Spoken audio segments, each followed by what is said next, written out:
How do you build the world's most powerful AI ecosystem while protecting millions of workers from losing their job?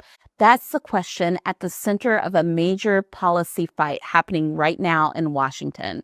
I'm Sarah Gibson, a college professor and an AI strategist, and I help people put AI into action.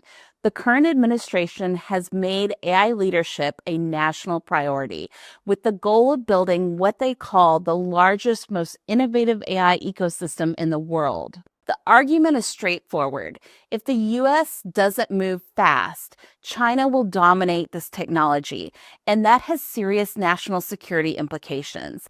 But there's significant pushback from within the same political coalition. Critics argue that rushing AI development without guardrails will create what one commentator calls a job apocalypse.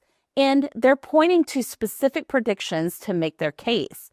The CEO of Anthropic told Axios that AI could cut U.S. entry-level jobs by half in 5 years.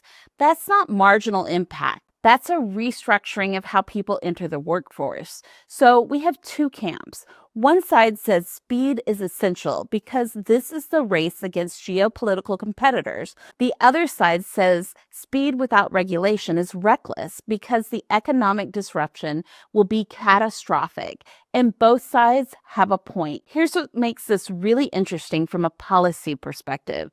The anti-regulation camp just scored a concrete win. They successfully blocked a provision in a major spending bill that would have prevented states from regulating AI for 10 years. There's real legislative power behind this push for more insight. This debate is a microcosm of the challenge every country faces with AI. You need innovation to stay competitive, but you also need to manage the social and economic consequences of that innovation. And the problem is, those two goals don't always align neatly. What's happening in Washington right now is essentially a live experiment in how democracies navigate that tension.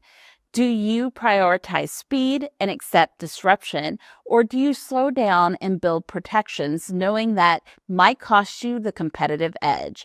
There's no obvious right answer here. But the fact that this fight is happening and it's happening within a single political coalition tells you how difficult these trade-offs really are. If you want to follow how AI policy evolves, subscribe to this channel. I break down the debates that matter without the hype or partisan spin.